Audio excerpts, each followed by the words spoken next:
Good morning good morning. सब आ गया रे? हाँ सर, सब तो आइए गया है, खाली हमको लग रहा है कि अमिताभ तो नहीं आया है। मैं आई कम इन सर।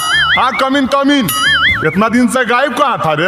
और माथा में रुमाल बांध ले है। ई टकला हो गया सर, यही गुनी रुमाल बनले है। हे देख ज्यादा नहीं बोल। अरे तुम लोग लड़ाई क्यों स्टार्ट कर दिए? बैठो। हाँ तो बच्चों, मैं कल पढ़ा रहा था इंग्लिश ग्रामर, और इंग्लिश ग्रामर में नाउन। तो आज हम पूछेंगे कि नाउन किसे कहते हैं, कौन बताएगा? अरे कौन बताएगा रे? बताओ ना। ए अमित, तू बताएगा क्या रे? बहन कोटा मगवा भोरे भोरे दूर रहा, जतरा खराब नहीं कर। एगो तो ई छौली से हमरा दिमाग खराब हो। अरे हम कुछ कलियो रे, दिमागवा गरम हो तो ठंडा आज दो, बुझले कि नहीं? अरे तुम लोग को बोल रहे हैं ना सांत्रा में, जल्दी बताओ नाउन किसे कहते हैं? नाउन। अरे बाले, नाउन केरा को है रे? हमरा की पता भाई, हमरा नौवा के पते ने तो नाउन का हर्ष पता रहता। अरे साला वाह बाले, तू तो क्वेश्चन के हल कर देनी यार। सर हम बता देंगे। वाह, हमरा तोरे पर असर था बाबू। चल बताओ नाउन किसे कहते हैं? नौवा के मौगी को नाउन कहते हैं। देख लो ना सर, ये सब छोड़ा दिन भर छौड़ी पटई दी नाउन किसे कहते कौची पता होती। अच्छा छोड़ो, वैसे भी आज शनिचर है, तनी गाना उना सुना वो।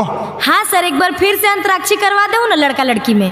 हे गे, अंतराक्षरी के तो नाम नहीं ले, कितना बार तो हनी सबके हरेलियो हा। अच्छा ठीक है, ये बार फाइनल हो जाएगा, एक बार और खेल लो अमित। अच्छा सर, ये बताइए कि मैं लड़का तरफ रहूं कि लड़की तरफ रहूं?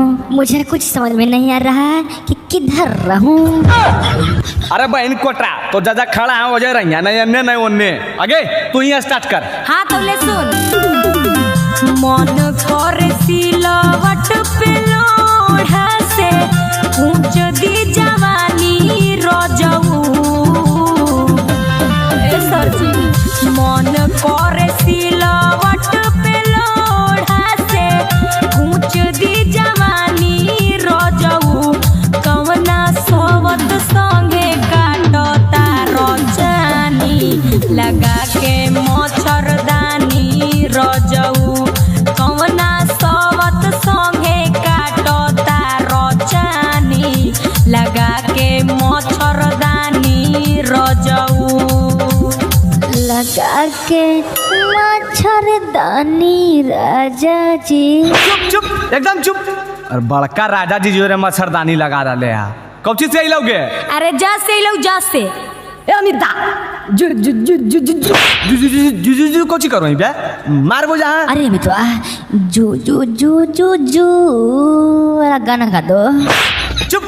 जू जू जू वाला कौन गाना है रे? मार बो जहाँ। है गे सुन, सुनाओ ना रे। जब लगाबो ही तो लिपस्टिक, हीलो हो ना बादा डिस्ट्रिक्ट। एक लगाबो ही तो लिपस्टिक, हीलो हो ना बादा डिस्ट्रिक्ट। झीला टॉप लागोनी, के झीला टॉप लागोनी। कमरिया कमरिया कह दो हल्ला पहला, लहली टॉप लागोनी। कमरिया कह दो हल्ला पहला, लहली टॉप लागोनी। हाथ से गाओ रे कजली, हमने के हाथ से आया है, हाथ से गा के हरा दो। चल चल दूर हट दूर हट, सट्टे ले आवा। सर ये तो गलत बात है, मैं किधर रहूं? दोनों तरफ से तो मार रहा है। अरे तुमको बोले ना वहीं खड़ा रहने के लिए, वहीं खड़ा रहो। हे रे, हाथ से सुन। सुनाओ सुनाओ।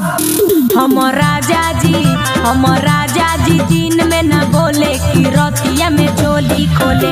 हम राजा जी दिन में न बोले कि रतिया में चोली खोले। उ तो बोले ले बात होले होले कि रतिया में चोली खोले। हम राजा जी दिन में न बोले कि रति, अरे चोली खोले खोले खोले। अरे साला एकरा से अच्छा हागिए दे।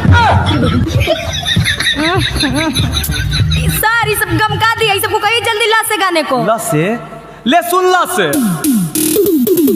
लगनिया में लइका मरदा मनबे करता उगे।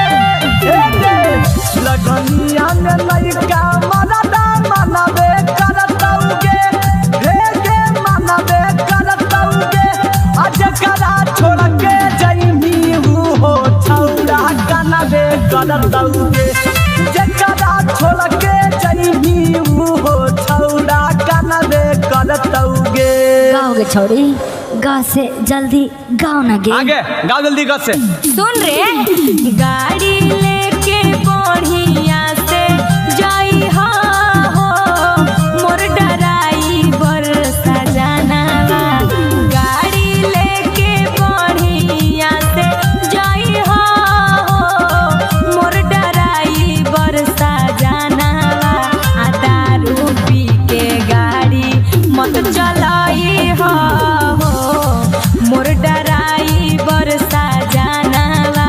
आ दारू पी के गाड़ी जन चलाई हो मोर ड्राइवर सजनवा। अरे गाँव रे माँ से अइलौ। माँ से? अरे बाली माँ से कुछ याद हो? नहीं भाई हमरा तो कुछ नहीं याद हो। जुगला माँ से बताओ कुछ। अमिता हमरो नहीं याद हो। अरे मितवा तू इतना चिंता क्यों करता है रे? माँ से माँ बताएंगा। बताओ बताओ जल्दी बताओ नहीं तो फेर दबो। अरे मिस कॉल मारा तर किस देबो का हो गाओ ना रे गाओ। हाँ ठीक हो। हे गे सुन मत। मिस कॉल मारो हकी किस देनी की गे। मिस कॉल मारो हकी किस देनी की गे। अपन मसीनिया में पीस देनी की गे। अपन मसीनिया में पीस देनी की गे। मिस कॉल मारो हकी किस देनी की गे। मिस कॉल मारो हकी किस देनी की गे। आखिर बोल ना गे तू देवी कि तू देवी। अरे जल्दी बोल ही नहीं गे।